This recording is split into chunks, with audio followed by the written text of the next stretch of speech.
Hello, ICT101 students. I'm going to spend some time going over chapter 2 with you, kind of skimming through these slides a little bit and then jumping back out to the home page of the course and going over some of the information related to what is to be turned in this week and what else we need to think about for next week. Okay.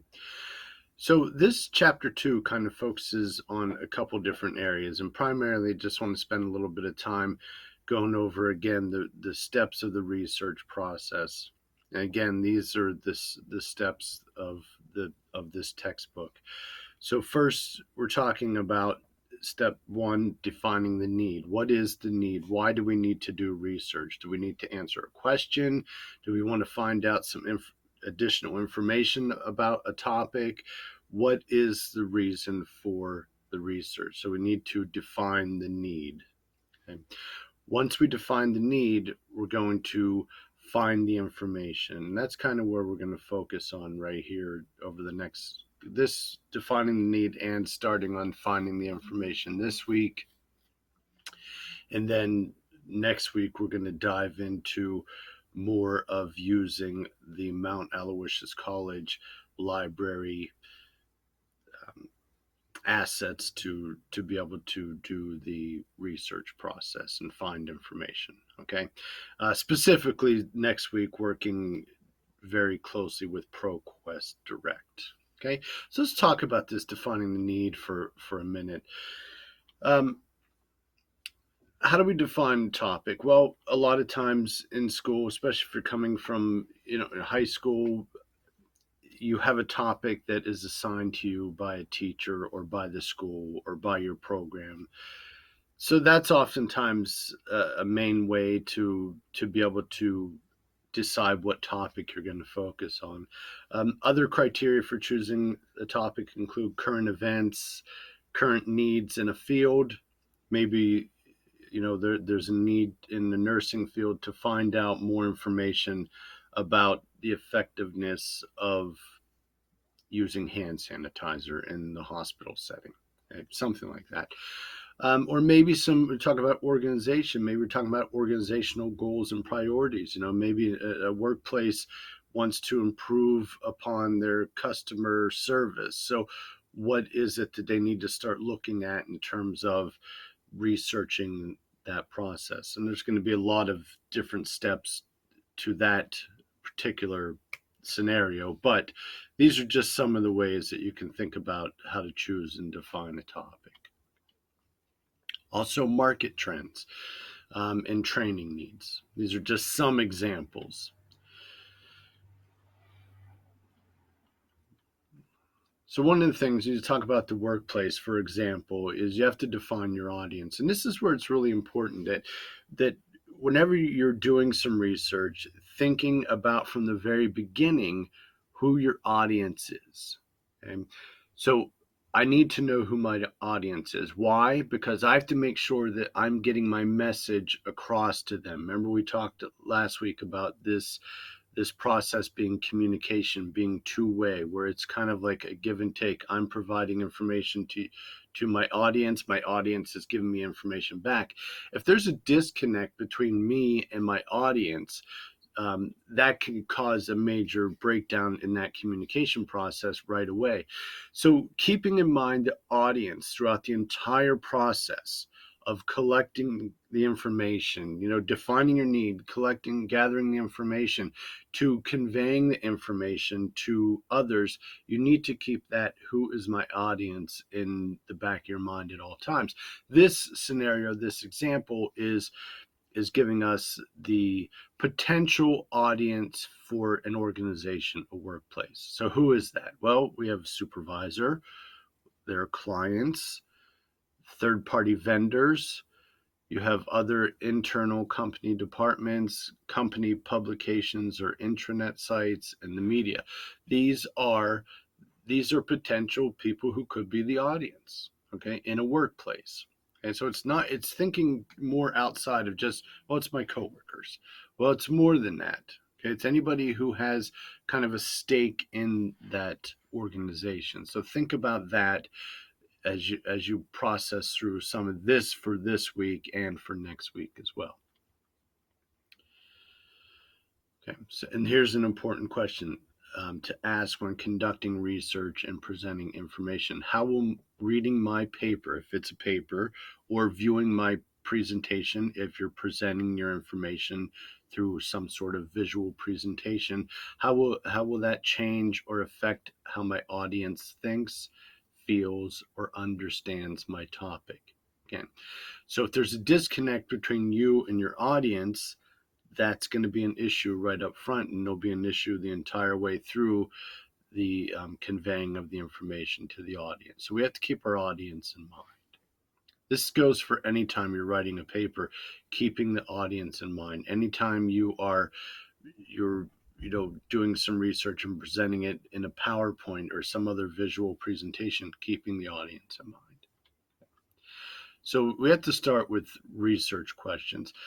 Here are some effective research questions. What effect does divorce have on academic achievement in elementary school children? Okay, it's very specific. It's not a question that is just considered to be common knowledge. It's a good foundational research question. How did the Electoral College affect the outcome of the 2000 presidential election? Or you can name various presidential elections here, the 2016 presidential election.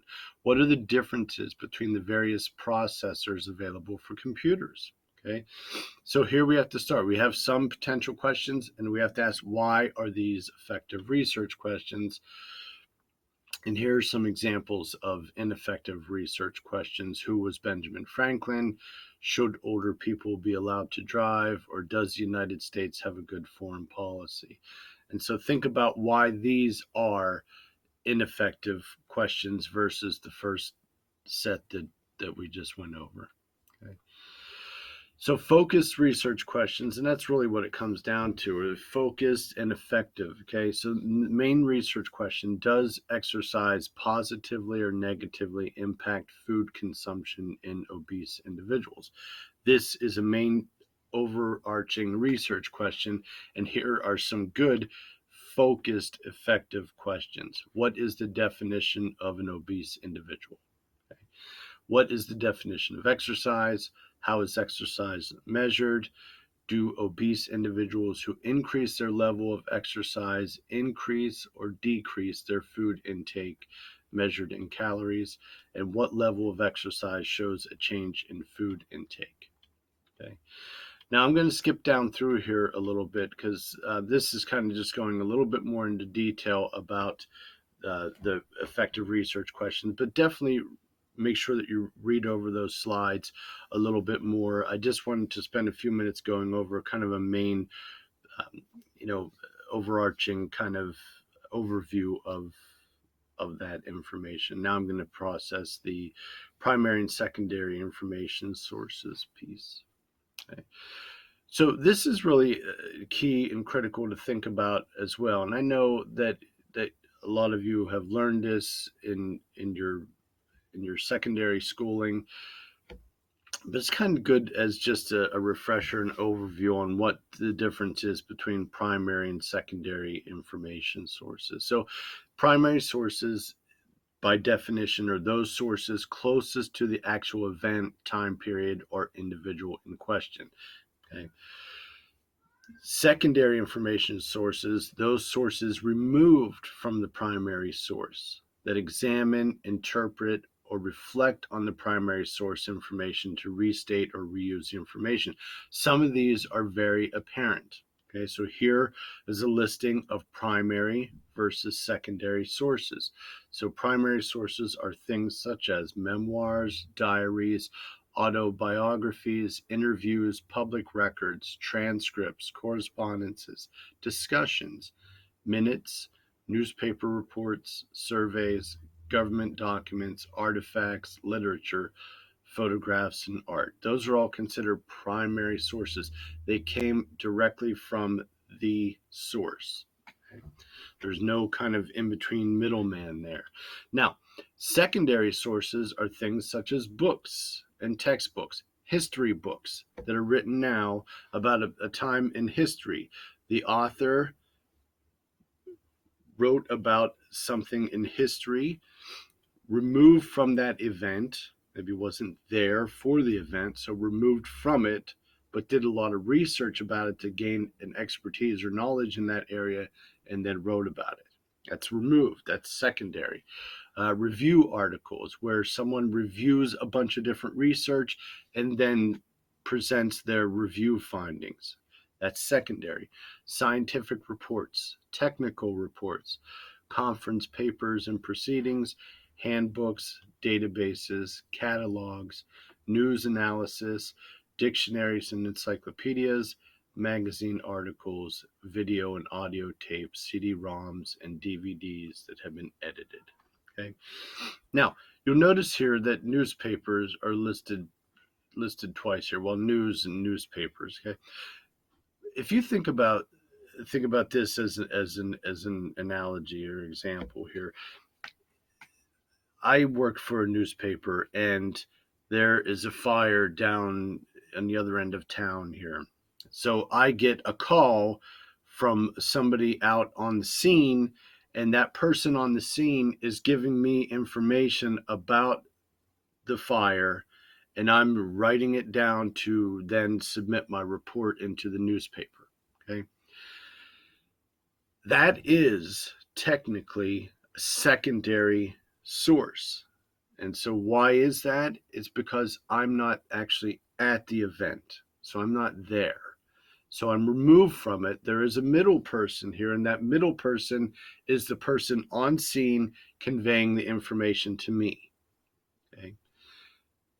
That's, I think, a good example here, primary and secondary. But use this list, and we'll talk more about this, and you're going to be asked to kind of go over that a little bit in what you have to apply for this week. Okay, the next several slides here are all related to um, the various styles. So we talk about style. What is your manual style? The majority of majors at Mount Aloysius College, when you get into your major and are writing in your major style, is APA. Okay, APA is a lot. It's scientific. It all, the majority of the health fields, nursing, medical imaging. A lot of the bigger majors at Mount Aloysius College use APA style. Education is APA style typically, unless you're education as like an English major, and then you would use the MLA style. A lot of the sciences use APA at the Mount, and you know, even ones like economics will oftentimes use APA. Psychology uses APA. Sociology. So all those kind of scientific, education, health majors at the Mount will typically use APA. MLA is used oftentimes for English or other fine arts majors, and sometimes it'll be used for history majors, although history, political science are typically Chicago style writing. Okay, so when you hear that term style, that is what it's referring to. What is the style for your major? Okay. So here are some different things that we're going to be able to look at to get information, to find our information. Scholarly journals. Next week we will get into a great deal of using ProQuest Direct, or I'm sorry, ProQuest Central. Okay, ProQuest Central is kind of the biggest database that the Mount has, and it's more of a broad database that covers a lot of different areas. Okay, there are databases that are specific to majors. So there are databases for nursing, and there are databases for allied health, and there are databases for psychology or social sciences, and there are databases for education.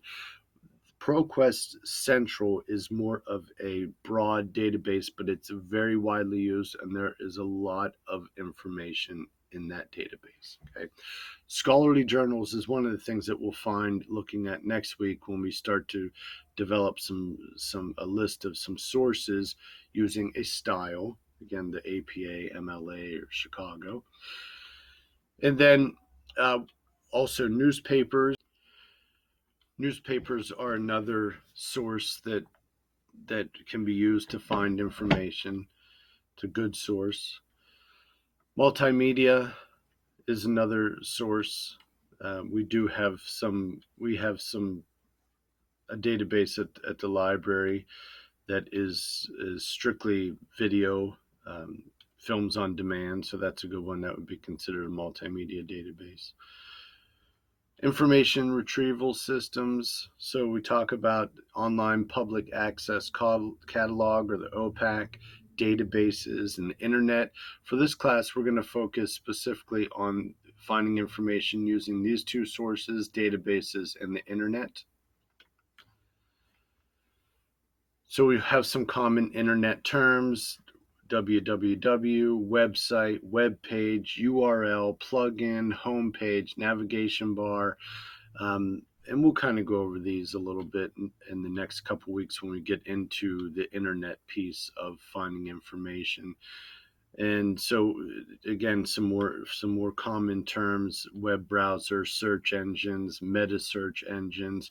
These are some of the common browsers that are out there. And then kind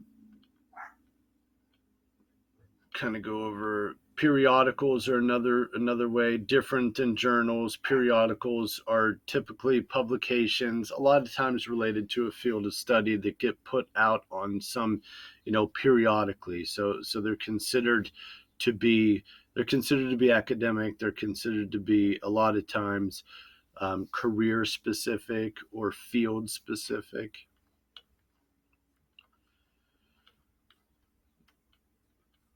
Trade organization publications. So, for example, there's an organization called the American Welding Society, or AWS. They put out trade publications, I think quarterly, that go out to all of their members. And this is a source of information that is very specific to that particular trade, welding. Okay, there are many of these for most trades, professions, several of them for many professions. For instance, education has several trade or professional organizations, and they put out publications. Same with nursing, other allied health fields, um, lawyers, you name it. There are a lot of trade organizations that put out publications, typically a good source of information.